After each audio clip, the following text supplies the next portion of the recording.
Kalau energi ini tadi saya katakan, karena kan ya perang ini kan berhubungan dengan dia sangat volatile sekali. Nah, tapi kalau sektor-sektor teknologi masih oke, saya katakan pada mereka itu biasa begitu. Kita akan banyak fokus itu tapi yang sifatnya di long term. Nah, ini 4 poin ini yang sebenarnya yang secara syariah itu dilarang. Yang setelah itu selain ada itu oke. Maka sebenarnya banyak teman-teman tanya dengan siapa sih beda prinsipnya? Ya 4 saja. Selama 4 tadi misalnya Anda tidak ngikutin, ya sudah. Minyak yang ditutup sekarang ini kan jadi alternatif. Ya? Nah, Strait Hormuz seperti itu kan jadi alternatif sekarang ini untuk masuk ke energi lain kan gitu. Kan mereka sedang ada ibaratnya dapat cuan besar lah karena ini minyak lagi gini nih kan gitu. sedang beratnya ini berarti sektor ini sedang ada momentum untuk orang melari energi kan gitu kan. Selama Anda pegang kepada industri emiten yang punya fundamental perusahaannya bagus, oke, dengan kriteria yang sudah kita berikan, ya, maka penurunan terjadi itu lebih pada sentimen. Nah, karena itu jangan terlalu khawatir.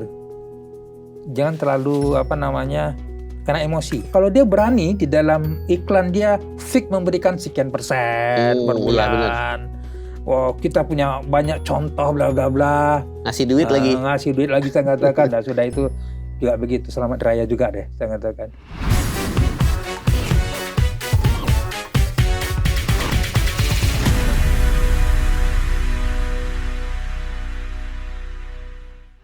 Halo, selamat malam Sobat Investor, kembali lagi pada The Cuan. Kemarin kita investasi di The Cuan sangat menarik sekali. Banyak hal yang insight-insight yang akan kita kemukakan pada hari ini. Hari ini kita akan masuk ke saham-saham syariah yang dimana banyak yang kurang paham ya saham syariah itu seberapa cuan sih. Kalau misalkan kita lihat nggak cuma cuan tapi juga berkah juga. Tapi kita ketahui kan kekangan eksternal masih sangat kuat. Nggak hanya menekan sejumlah saham internasional tapi juga Indonesia. Nah, pada pekan kemarin, hari pertama setelah libur lebaran, indeks sempat menguat. Tapi sayangnya dalam 2 hari terakhir kemarin dan hari ini khususnya pada saat kita tapping hari ini di hari Senin, saham indeks kembali mengalami penurunan, dia berada di zona merah. Nah, untuk menggali lebih dalam saham-saham syariah seperti apa yang mungkin bisa mendatangkan cuan buat sobat investor. Nah, di studio ini sudah hadir Mas Dodi Eka Putra selaku CEO YouLife Academy sekaligus mentor saham syariah. Selamat datang Mas di studio. Selamat datang, terima kasih. Apa kabar Mas? Alhamdulillah. Barakallah. Alhamdulillah. Nah, kalau kita lihat kan perang masih berkecamuk ya di Timur Tengah. Pengaruh sentimen juga investor asing sempat keluar ya Jumat kemarin besar-besaran. Nah, kalau misalkan kita lihat nih seberapa menguntungkan sih untuk saham syariah, apakah mungkin bisa jadi saham yang defensif buat sobat investor di tengah tensi yang lagi memanas-manasnya pada hari ini sampai dengan hari ini? Ya. Oke, baik. Terima kasih teman-teman nih sobat The Cuan semua ya. Ya. Biasa cuan mereka semua. Harus cuan. Harus cuan gitu. Bahkan tambah cuan plus berkah. Berkah. Itu yang kita cari itu sebenarnya. Ya, baik teman-teman sekalian. Jadi di dalam situasi hari ini memang kita selalu mengatakan dengan murid-murid kami selalu juga setiap pekan kita selalu update informasi dan mereka. Kita mengatakan dalam momentum tidak selalu oke apa yang kita inginkan. Itu poin pertama dulu. Dan sekarang hari ini adalah udah kita perhatikan bahwa kita lihat ya kalau bisa mengatakan adalah mungkin adalah waktu untuk kita bahasa saya adalah lebih pada tahan dulu lah. Tahan dulu. Hold ya. Hold dulu kalau bahasa saya begitu. Jadi jangan terlalu proaktif sebab dia unpredictable sekarang ini sudah. Iya. Volatil banget pergerakannya. Jadi artinya adalah banyak teman-teman tuh akhirnya ya gimana ini, jadi banyak komplain, banyak stres, mengatakan oke, hari ini coba di hold dulu. Tapi saya mengatakan selama keywordnya masuk kepada emiten yang fundamentalnya kuat, ya saya mengatakan, dan kalau rasanya memang dia ada penurunan, oke, ya, bersabar aja gitu kan. Itu keyword pada konteks. Tapi kalau yang di luar itu kita mengatakan ya lepas saja sudah. Saya terus terang pada mereka karena memang kasihan, sebab ya tahulah kita nggak bisa diprediksi sekarang ini. Iya, waktu awal tahun kita sempat prediksi ya, bagus betul. Banget ya, awal-awal sempat naik 9.000. Itu memang banyak yang happy lah pada saat itu. Happy banget. Happy banget mereka. Tapi saya mengatakan ya tidak selalu hidup itu kan happy terus. Iya. Nah, jadi saya mengatakan 10 ada sedikit kita tahan dulu, tarik nafas dulu. Lebaran dulu kita banyak dulu makan makan kue lebaran, lontong sayur, Lontong sayur, rendang juga. rendang juga. Ya game-game gitu kita coba infokan ke teman-teman selama ini yang ada. Nah, kalau misalkan kondisi saat ini kan masih benar-benar volatil banget ya. Kalau buat investor enaknya kalau misalkan kita bikin strateginya untuk jangka pendek aja, atau kita buat kayak investasi jangka menengah aja dulu nih di tengah situasi yang Kalau saya ini jujur ya, kita rutin banyak kita diskusi tentang kepada teman-teman itu, kita lebih suka kepada mereka untuk melihat kepada menengah bukan long term. Jadi jangan bermain short term dulu. Sebab saya mengatakan tadi volatility-nya itu kecuali ini Mas, mungkin saya mengatakan karena memang di kita ini kan kita ILF Academy udah 10 tahun coba untuk membantu rekan-rekan hampir gak banyak, kita baru total 60.000 orang lah baru dalam kelas kita yang hadir, saya mengatakan. Kita mengatakan karena kan tipe orang macam-macam ya. Iya. Ada yang memang dia high risk taker gitu. Nah, kalau mereka kita kembali pada dia, kemampuan dia untuk experience sudah berapa lama. Ya, karena kadang kita bimbing kan 3 bulan rata-rata, habis nanti dia banyak melatih, dia dapat pola pattern yang ketemu, saya katakan, dan dia ada waktu untuk mantengin contoh pasaran Jawa itu, saya katakan oke. Cari emiten-emiten yang sedang berhubungan dengan minyak, dengan apa contoh begitu, dengan energi lah. Nah itu nggak apa-apa. Tapi bagi yang memang waktunya mereka ibaratnya nggak mampu untuk melihat, kemudian nggak mampu analisa lebih dalam contoh begitu, kita katakan yang penting yang investasi, jadi investor aja betul. Ya. Itu berapa strategi yang kita sarankan, jadi tidak semua orang juga, tergantung dia mau pakai baju apa, baju trader kah atau baju investor. Dan trader kan dibagi-bagi lagi tuh, ada yang swing lah, ada yang scalping lah.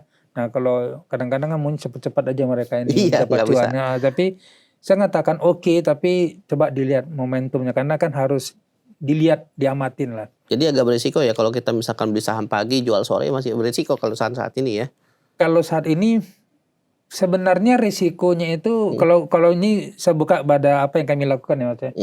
Kalau mereka sudah punya experience kuat sebagai trader, terutama di scalping, ya oke, dia tahu risknya, take risknya dia tahu, maka done.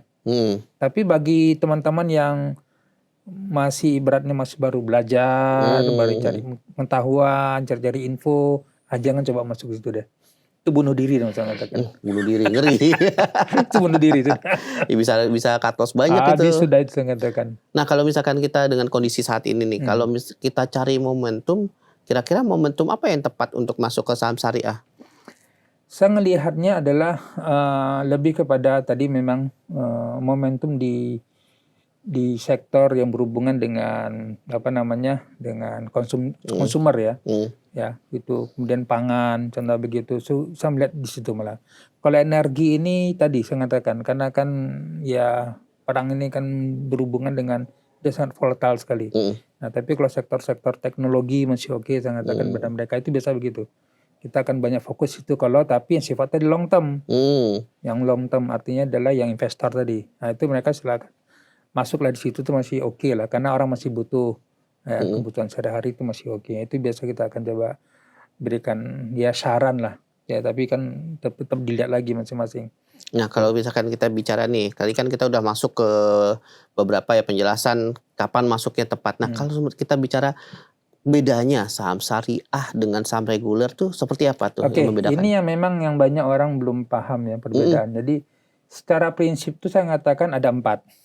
Ya, yang pertama itu adalah saham syariah reguler itu, yaitu kalau yang saham syariah dia tidak melakukan transaksi di emiten yang berhubungan dengan minuman keras, ya, tidak melakukan usaha di bidang itu, minuman keras, kemudian di bidang riba, contoh itu perbankan, tidak semuanya memang saya katakan itu dia. Itu dari segi produknya. Yang kedua itu berhubungan dengan yang ini based on Fatwa MUI, yaitu tidak melakukan insider trading. Ya, itu dilarang. Yang ketiga, itu tidak mengambil margin call itu. Jangan ikut margin kayak gitu. yang terakhir adalah yaitu terkait dengan short selling. Nah, ini 4 poin ini yang sebenarnya yang secara syariah itu dilarang. Yang setelah itu selain ada itu oke. Maka sebenarnya banyak teman-teman tanya dengan saya, apa sih beda prinsipnya? Yang 4 itu aja. Selama 4 tadi misalnya Anda tidak ngikutin, ya sudah, dan gitu prinsipnya. Nah, kalau kita bicara sektor nih, kalau sektor-sektor syariah dengan kondisi saat ini, kan tadi sempat disebutkan juga ya saham-saham energi masih salah satu yang potensial besar. Tapi kalau misalkan saham energi, apalagi yang menarik untuk dipantau oleh sobat investor, sobat cuan terutama? Ya, jadi saya melihat adalah yang mereka tadi sangat teknologi. Jadi teknologi itu masih oke, ya, karena itu kan momentumnya tetap dia berjalan terus gitu ya. Ya kan banyak itu nanti bisa kita searching. Yang ini yang kita coba berikan saran lah kepada mereka dari bidang teknologi, kemudian juga di bidang consumer goods contoh begitu. Nah, itu yang kita coba sarankan untuk mereka ambil hari ini sebagai potensi, tapi ingat tadi yang long term. Iya, long term ya tetap ya. Investor lah jadi. Emang Gitu. kalau misalkan investor banyak ya, kalau misalkan orang mencari cuan kan, kalau misalkan hanya investor agak lama mulainya. Ya karena memang saya katakan tadi hari ini jangan terlalu agresif dulu deh. Karena kalau kita ingin mau cepat, betul sebagai trader aja memang sangat, cuma kan momentumnya itu jangan dipaksa gitu bahasa saya. Iya. Dulu biasa kita sebelum ya kondisi oke lah contoh begitu. Ya mereka ya banyak cuan juga dapat. Tapi dalam kondisi hari ini kemarin memang banyak nelfon saya misalnya. Ngomong apa aja tuh? Ya nelfon gimana ya. Jadi udah begitu semua sekarang. Karena mereka kan ya kita guide, kita bimbing gitu ya. Tapi akhir pada saat market itu berbalik dan kondisi ini mereka langsung kaget gitu loh. Jadi ya kita selalu mengatakan mereka bahwa 90% kegagalan investor pada emosi mereka sebenarnya. Oh, benar-benar. Kemampuan mereka di dalam mensikapi ketika mereka lihat di handphone mereka tuh merah. Nah itu isunya sebenarnya. Iya. Itu jantungnya berdebar-debar begitu. Apalagi ketika merah dilihat di angka adalah ini harga Pajero habis satuin contoh begitu kan. Harga Mercy juga harga Mercy juga begitu. Ini kalau saya cut loss ini Mercy contoh begitu ya. Iya. Itu yang otak mereka udah ke sana sebenarnya. Nah ini kan belum ada kesiapan mereka menghadapi. Tapi orang yang sudah terbiasa, misalnya setiap hari dapat misalnya ya 1,35 miliar begitu biasa. Kalau yang sudah ada transaksi besar hilang begitu anteng aja gitu loh. Iya benar. Tapi ini mereka ya ini sebesar kepada ini pada teman-teman investor barangkali di cuan ataupun saya juga mungkin ada murid-murid kami yang Yulaf Academy. Kita mengatakan kondisinya begitu hari ini gitu maksudnya. Jangan dipaksa untuk kita udah tahu ini di depan kita ini sedang ada risiko besar ini. Iya. Tapi kita masuk juga di situ ya. Maksain ya. Nah itu namanya ya maksa bunuh diri juga. Bunuh diri. Memang jebur ke sana sudah gitu maksudnya itu. Tapi emang itu kebiasaan kan investor pemula ya rata-rata yang mayoritas ya. Betul, setuju saya. Nah kalau untuk investor pemula kan ya masih banyak belum pengetahuan banyak ya terkait dengan perdagangan saham ya. Nah kalau misalkan untuk memanfaatkan situasi saat ini supaya nggak merasa nggak merasakan kerugian begitu besar ya, apalagi situasi panik, situasi apa yang kira-kira cara apa yang mereka lakukan untuk supaya hati mereka tuh nggak buru-buru, wah gue harus lepas nih, gue buru-buru beli nih saham ini nih. Jadi saya mengatakan kalaupun dia sekarang diversifikasi aja.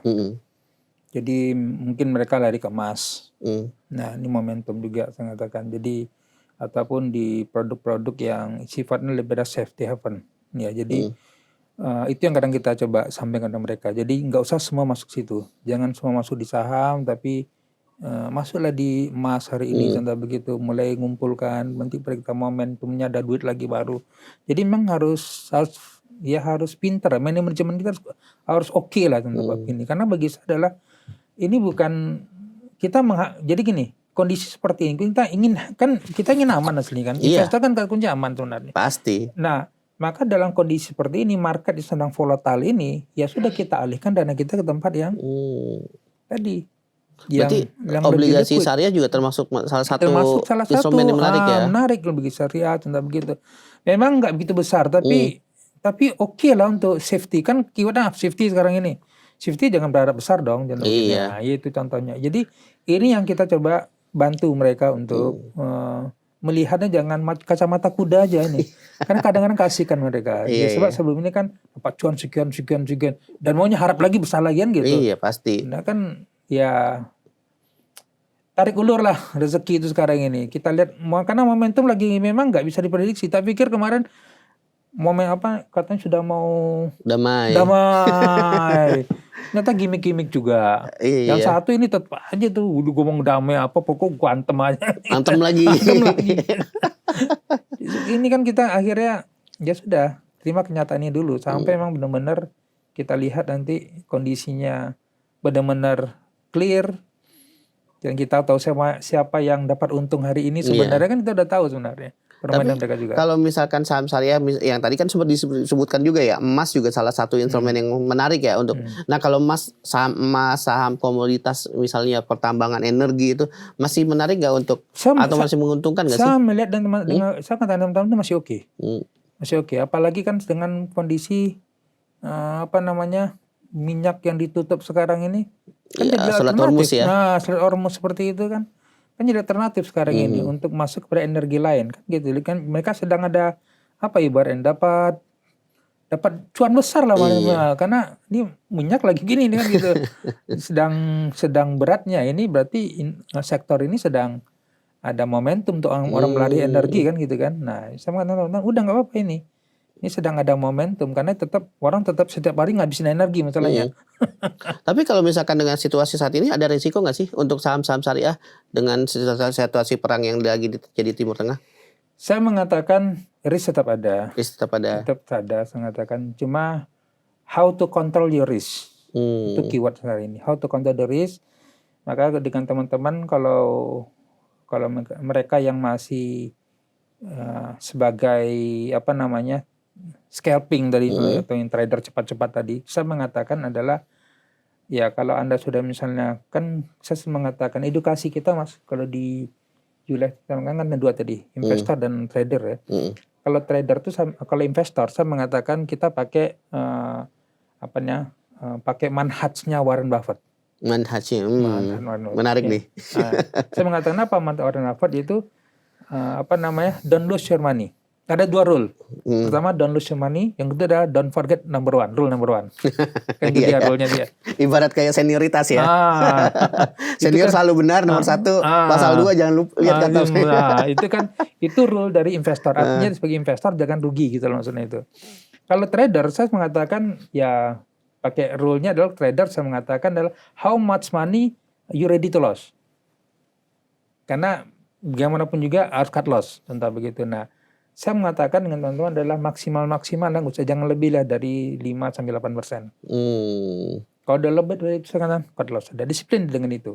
Tapi kan kalau saham juga kita nggak bisa lihat itu lossnya udah sampai berapa persen kan juga. Itulah gunanya saya katakan dengan mereka di dalam aktivitas kita katakan pakai namanya trailing stop. Kalau enggak ya sudah.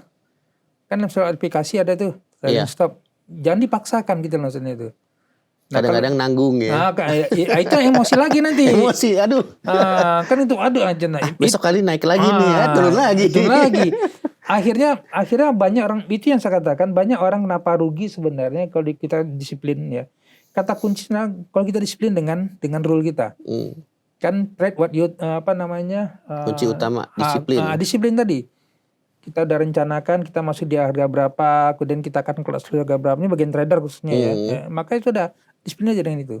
Tapi kalau investor ya tadi ambil emiten-emiten yang kalau kata kunci saya mengatakan adalah yang memberikan dividen base at least di atas 7-8% setahun. Menarik ya. Itu yang kita advise kepada mereka. Sebab kan terkait dengan dana masuk deposito atau masuk di sini gitu doang. Iya, deposito bisa untung tapi ya kecil kan gitu lah ya. Kalau gitu masuk di investor tapi cari yang dividen yang konsisten. Emiten tadi memberikan dividen yang punya dividen yield-nya cukup lumayan lah ya. Lumayan contoh begitu. Itu yang kita coba advice biasanya selama ini.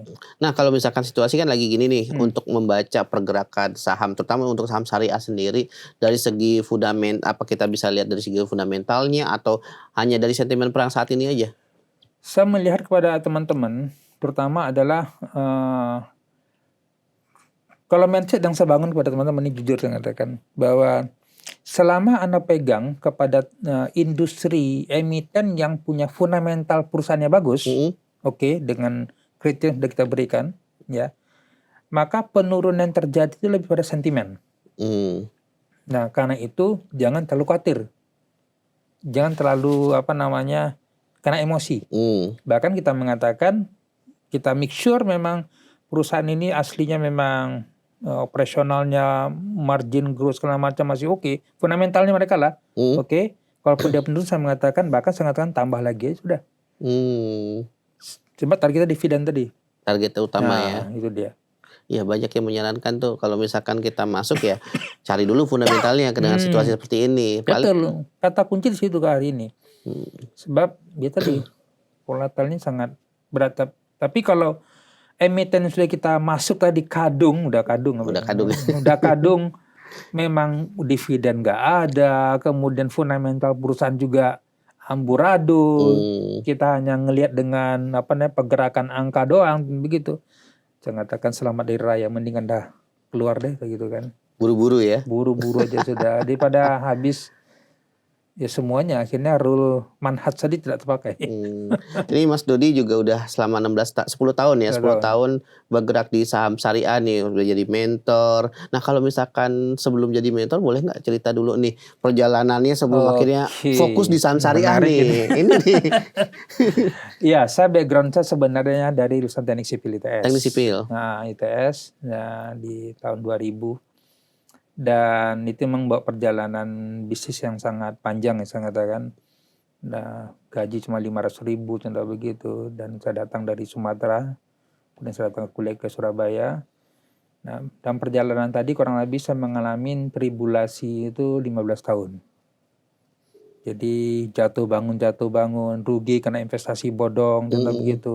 Belajar saham tahun 2004, saya jual saya jual kijang kapsul, belajar 14 juta pada saat itu. Dan ya banyak lah, sampai mengalami kerugian hampir 2 miliar. Ya, dalam perjalanan tadi saya tetap fight, ya saya katakan selama 15 tahun itu, sampailah akhirnya memang mencapai 1 miliar pertama. Ya, jadi ibaratnya di saham dan plus bisnis pada saat itu, karena saya combine. Ya, jadi dia kerugian tadi saya tutupin lah. Ya, itu dalam waktu cepat pada saat itu. Dan itu yang akhirnya di tahun 2015 ketika saya alhamdulillah ekonomi sudah mulai naik, ya. Kemudian saya melihat pada saat itu saya menarik memang di bidang pasar modal, ya, karena saya juga belajar dengan guru saya di Hong Kong pada saat itu, dan juga di Malaysia, ya, salah satu guru saham syariah saya sebenarnya. Dan isunya adalah 2015 itulah yang akhirnya momentum kuat tentang saham syariah itu muncul. Karena gini, sebelumnya saya pernah ikut tentang saham, tetapi pada saat sudah ikut trading, saya katakan jual di Marriott pada saat di Surabaya, 3 hari 2 malam, ada option segala macam, option future, semua saya pelajari. Begitu saya balik kepada, ya saya ada guru ngaji lah ya, dan saya katakan saya belajar saham gini, apa kata beliau? Dia kata, tahu nggak saham itu haram, kata dia. Itu otak saya pada saat itu sudah melambung tinggi, ingin jadi miliarder, kaya gitu ya. Dari saham, pasar modal, orang kaya dari situ. Begitu dikatakan saham itu adalah haram, judi, riba, langsung mengecil lagi. Dan saya mencari pembenaran nggak dapat. Akhirnya memang saya nggak percaya. Sampai pada saat saya rugi pertama, ini cerita tentang saham dulu ya. Momentum saham ini. Sampai saya rugi pertama 100 juta pada saat itu, dalam 1 minggu, baru saya percaya. Double-nya contoh gitu. Sampailah akhirnya ikut dengan investasi bodong, macam-macam lah. Jadi kita akhirnya, karena tadi ini dilarang tapi nggak ada solusi. Cuma yang enak kan kita berinvestasi aslinya. Iya. Bisnis semuanya 5% sendiri kan gagal semua masalahnya. Nggak ada yang berhasil. Sampailah momentum 2015 pada saat itu saya belajar dengan guru saya di Malaysia. Ya. Kemudian di situ dibuka dengan dia ada saham syariah di Malaysia. Saya kaget. Wah emang ada kayak gitu kan. Wah di Indonesia juga ada. Saya cek, nyata betul. Sudah ada fatwa DSN MUI nomor 80 tahun 2011. Artinya 2011 sudah ada fatwa tentang dibolehkan saham syariah. Dari situ akhirnya saya lihat, saya pelajari, wah menarik juga ini. Nah, pada momen itu juga, ada teman saya yang dia berinvestasi bodong tadi. Ini bisa cerita ya. Silakan. Pada saat itu dia berinvestasi dan kita sarankan masuk di saham atau ada yang bodong kan nawarin 10% sebulan biasanya gitu-gitu kan. Kita kan jangan, enggak, dia yakin. Saya katakan jangan Pak, kalau bisa dipecah, jangan letakkan telur biasa basah-basah gitu. Jangan letakkan satu keranjang contoh begitu. Tapi dablek gitu loh. Apa yang terjadi akhirnya betul, dia masuk 1,5 miliar pada saat itu langsung habis. 1 bulan kemudian. Dan ketika duduk dengan saya, memang dia nangis-nangis dan saya sedih. Ya Pak Dodi gini-gini. Kata kunci saya melihat case kasus seperti ini, saya juga terlibat juga dengan kawan-kawan. Itu rupanya adalah dia terjebak pertama karena emosi ingin kaya. Yang kedua, tidak tahu instrumen mana yang benar dan yang salah. Dan memang tidak ada tempat edukasi untuk bertanya. Akhirnya 2015, akhir dan awal 2016, guru saya mengatakan, pada saat saya ingin memulai ini, beliau mengatakan adalah, saya ceritakan tapi 1 miliar pertama tadi itu. Beliau mengatakan, so what jadi 1 miliar kata beliau. Apa untungnya, apa hebatnya? Semua orang bisa kok dapat segitu, bahkan lebih besar kata beliau. Pertanyaan hari ini kata beliau adalah, ya, khairunas amfaulinas. Sebaik-baik manusia bermanfaat orang lain. Dan dia kata dengan saya adalah, kalau you tahu sesuatu yang benar, sementara di luar sana banyak jebakan-jebakan untuk orang terjebak dengan pasar modal ataupun dengan investasi bodong, dan dia berusaha keras untuk mencari korban, sementara Anda tahu ada yang benar, Anda ada diam, katanya, Anda berdosa katanya. Langsung saya naik darah pada saat itu. Artinya adalah kalau Anda tahu sesuatu benar, tapi Anda diam hanya untuk diri sendiri, ya, you nggak ada gunanya, you nggak ada nilai lah hidup dunia ini kata beliau. So, berikan edukasi pada orang kata dia. Dari 2016 saya mikir apa ya, saya cari. Pilihan cuma ada 2. Pilihan pertama adalah saya analisa saham-saham syariah, kemudian hasil analisa kita jual, kurang lebih begitu. Kan banyak ini, model-model begitu. Orang tahu dengan cara kan nggak penting. Nah, yang kedua adalah yaitu kita ajak mereka, kita ajarin analisa, belajar segala macam, ya, keputusan mereka sendiri, risiko sendiri. Nah, walaupun poin yang kedua ini risikonya adalah kan kumpul banyak orang nih, banyak kepala ini, banyak komplain ini, itulah challenge saya. Dan saya milih yang kedua, karena guru saya mengatakan adalah merubah satu orang dan hidup dia lebih baik, itu sama merubah satu manusia di dunia, kata beliau. Ibarat kalau misalkan dalam ayat Al-Quran ya, sampaikanlah walau hanya 1 ayat. Itu. Prinsip itu akhirnya ya sudah, dari itulah kita mulai sadar. Awal cuma 5 orang, di dalam kelas dari garasi rumah, saya setting, tak undang teman-teman, ajarin. Kemudian dari situlah kemudian akhir lama-lama tahun 2019 saya ngambil BPPE, karena ada yang nanya juga, Anda ngajar saham, sertifikatnya mana? Oh iya bener, pasti tuh, pasti selalu akan bertanya tuh, cepat atau lambat. Sertifikat bahasa saya ngambil di Dek ini kemarin, saya ngambil di Citmi kan, ngambil sertifikat BPPE. Kemudian kemudian kita kerjasama dengan sekuritas yang sudah kita siapkan pada saat itu. Ya sudah, alhamdulillah waktu berjalan, bahkan terakhir ini kita sebagai Life Academy ini sudah di-approve sebagai galeri investasi resmi non-kampus dari Bursa Efek Indonesia. Di Life Academy. Jadi, nah, itu mulai kapan tuh? Mulai Life Academy mulai berjalan? 2016 itu. Di 2016 jadi pada saat tadi saya mulai 5 orang, saya dirikan perusahaan dulu. Jadi PT U-Life Education Center namanya. Jadi kemudian supaya nanti kita kelas secara profesional gitu maksudnya itu. Jadi orang datang, kemudian baru kita buat kelas-kelas pelan-pelan. Jadi orang datang ibaratnya kayak kursus gitu dan kita gitu loh, Bos. Emang dari dalam jiwanya sejak awal itu emang udah berminat ke investasi ya? Saya personalnya iya. Personalnya ya? Karena kan background saya sipil. Apa yang membuat investasi itu menarik? Ya jujur saya mengatakan adalah, jadi prinsipnya gini saya mengatakan, kan orang dalam keuangan cuma ada 2 atau 3 pilihan. Yang pertama adalah how to make money. Yang kedua, how to make money. Yang kedua adalah how money work for you. Kan itu doang. Iya. Jadi, kedua ya. Kedua. Jadi artinya adalah selama ini saya hidup bekerja untuk uang gitu loh maksudnya. So what? Sampai kapan saya akan bekerja untuk uang? Dan saya akan mengejar uang terus, saya capek juga sebenarnya. Contoh gitu kan. Satu bab itu akan kerjakan juga. Tapi kita pingin dalam sebuah keadaan adalah uang bekerja untuk kita. Dan satu-satunya instrumen yang saya perhatikan, uang bekerja untuk kita pasar modal. At least minimal dari dividen itu tadi. Saya ngomong dengan teman-teman, misalnya Anda punya 1 miliar aja saya katakan. Hmm. Kemudian cari dividen, perusahaan dividen setahun itu paling 10%, at least, dan begitu kan banyak juga itu kita pilih. Taruh di situ, paling tidak setiap bulan saya katakan, itu 2 kali UMR di Surabaya. Passive income sudah, 1 M itu gitu kan, cukup nggak? Bahasa saya begitu. Jadi artinya adalah uang kerjaan untuk kita sudah. Sebab capek juga setiap hari kita kerjaan untuk duit misalnya. Nah itu dai saya gitu loh. Nah cara berpikir ini saya transfer ke orang, walaupun tidak mudah. Maka dalam kelas kita hari ini kan banyak orang yang hadir kelas kita adalah mereka yang sudah bekerja di atas 5 tahun, boleh mikir untuk masa pensiun. Kadang kalau nggak ada ilmu tentang pasar modal, mereka tadi terjebak dengan bodong-bodong tadi. Iya, banyak banget. Nah, kalau nggak ya sudah, ayo kita bimbing, itu bahasanya. Apalagi kalau kita lihat di Telegram ya mulai full banget itu. Oh gila, saya katakan sudah. Sosmed gue lagi lah hari Pernah ini. dipakai juga fotonya? Oh, bukannya dipakai, sering dipakai. Banyak terjebak juga teman-teman saya. Maka kita selalu declare tuh setiap kelas. Ya hati-hati dengan pakai nama saya, sering banyak. Nah, maka saya katakan di komplain kadang-kadang transfer kemana? Bukan nama saya Bu gitu kan. Iya. Sudah. Orang lain lagi. Orang lain gitu kan. Kalau makin begitu banyak. Nah ini yang kita coba edukasi. Jadi tadi saya katakan banyak orang untuk melakukan itu. Ya ini bukan masalah kita lapor ke polisi. Itu kan bukan urusan saya, urusan polisi dah. Tugas saya adalah hari ini memberikan edukasi yang the best. Maka kita bangun kolaborasi dengan Bursa Efek. Tapi dengan kejadian penipuan itu pernah nggak dilaporin ke polisi karena ada penipu yang pakai nama Mas Dodi sendiri? Ada juga yang laporin. Ada juga laporin. Cuma dia lemah. Sebab dia transfer bukan ke rekening Dodi Eka Putra. Oh, iya. Nah, saya tanya, transfer ke mana Bu? Sebutnya masih A dengan dia. Bukan aja Pak, iya. Karena kalau dia transfer, pertama adalah ke rekening Dodi Eka Putra atau rekening PT Yulif Education Center. Itu baru ya. Resminya kan itu officially-nya. Kalaupun pakai personal contoh begitu. Di luar itu, ya, gak bukan tanggung jawab sih ya.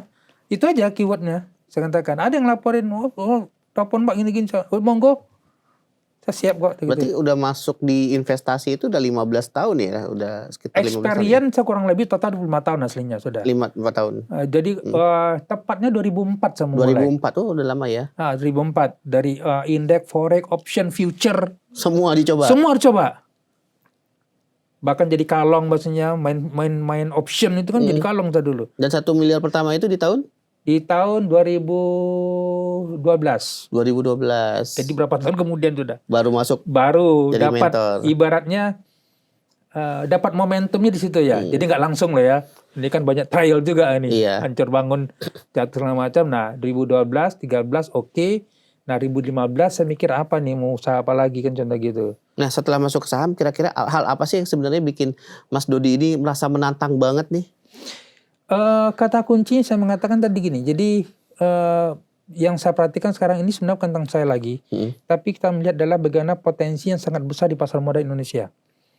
Bahkan diakui dan kita punya data juga hari ini gap yang terlalu tinggi. Antara potensi, contoh 65% adalah dari, kan hari ini kurang lebih rata-rata 20 triliun ya. Sehari transaksi itu ya. Itu 60%-nya syariah. Satu regulasi negara juga gitu. Tetapi pengetahuan masyarakat itu rendah. Rendah di pasar modal, apalagi syariah di transaksi keuangan. Nah, saya melihat bahwa ini ada gap sebenarnya ini. Dan mereka pada dasar rendah begini, yang bodong-bodong itu masuk. Iya, nah, ke mereka, ya bahasa mudanya, kamu ngapain sih naruh di situ? Kita kasih 10% sebulan, contoh begitu. Iya. Nah, saya katakan, apakah mereka salah? Itu kerjaan mereka memang cari korban. Nah, kerjaan kita adalah berdakwah gimana mereka itu jangan terjebak sana. Jangan terjebak sana. Ini loh di tempatnya. Pelajari, ada knowledge-nya. Karena dia learnable kok, bisa dipelajari kok, gitu kan. Dia bukan suatu yang sulit, enggak. Semua orang bisa tentang pasar modal yang saya katakan. Yang membedakan cuma adalah experience. Itu doang. Maka ada yang mengatakan, Pak Dodi, Anda enggak khawatir Anda ngajar ilmu segala macam ke orang nanti diambil dengan sulit, dibuat dengan yang lain, enggak. Karena ilmu Allah yang punya, saya katakan. Dia bisa ngambil pengetahuan tadi, tapi dia tidak bisa ngambil experience saya, itu doang. Iya, beda ya. Yang orang butuhkan ke saya adalah experience hari ini. Jadi kita menghadapi market yang seperti ini, contoh begitu. Bagaimana emosi kita, contoh begitu. Kan itu yang dibutuhkan aslinya. Nah, ini kan udah pengalaman ya. Pernah ketipu lah investasi bodong. Nah, kalau misalkan buat investor nih, buat pemula terutama nih, untuk mengidentifikasi bahwa itu adalah investasi bodong atau investasi yang penipuan gitu. Itu gimana kira-kira Pertama saya identifikasinya? mengatakan, saya bilang juga. Yang pertama saya mengatakan adalah kalau dia meminta transfer ke rekening pribadi dan atau ke rekening perusahaan, tidak ada akun RDN yang kurang lebih begitu deh. Iya ya. Jadi kalau ada misalnya seorang memberikan edukasi bla bla bla, tapi the end-nya transfer ke rekening atas nama siapa, kemudian PT apa, tidak dibuka RDN sebuah sekuritas yang capable, contoh begitu, selamat hari raya. Selamat hari raya. Ngasih hari raya itu. Itu hari raya maksudnya. THR dia. Nah, itu aja bahasanya. Ini ibaratnya RDN sudah menjadi sebuah pintu gerbang deh saya katakan. Itu keyword sudah saya katakan. Ya, jadi ada nggak RDN-nya? Kalau nggak ada habis. Yang kedua saya mengatakan adalah yang kedua yaitu kalau dia berani di dalam iklan dia fix memberikan sekian persen per bulan. Wow, kita punya banyak contoh bla bla bla. Ngasih duit lagi. Ngasih duit lagi saya katakan. Nah, sudah itu juga begitu. Selamat raya juga deh saya katakan. Jadi simpel. Yang ketiga adalah mereka akan coba invite Anda dalam sebuah grup-grup. Contoh begitu. Kemudian nanti akan nawarin suatu, Mbak Anda tertarik, berikan contoh-contoh, sudah. Habis sudah itu saya katakan. Kalau nggak percaya coba aja, nanti ada rugi miliaran, kita baru ngopi-ngopi nanti. Ya. Itu udah ngikap upayain selamat jalan duitku. Baru percaya kan gitu. Oke, kita nih masuk ke saat santai ya. Kita ada namanya trivia. Trivia ini dari tiap decuan itu setiap narasumber akan diberikan pertanyaan. Pertanyaan ini cukup singkat. 2 pertanyaan saja. Mungkin dari 2 pertanyaan itu pilih salah satu. Nah, mulai pertama nih ya. Trading atau invest? Invest ya. Big cap atau second liner? Big cap. Big cap. Kenapa big cap? Sebab dalam kondisi hari especially ya, saya mengatakan kita cari safe. Saatnya shifting juga nggak? Gimana? Shifting dari misalkan ada big caps lagi bagus, tapi kan kadang-kadang second liner juga lagi bagus-bagus ya. Ya akhirnya nanti kembali lagi bos. Balik lagi big caps. Balik lagi kepada experience-nya dia. Sejauh mana dia sudah mengalami dalam proses ini. Oke. Momentum atau value?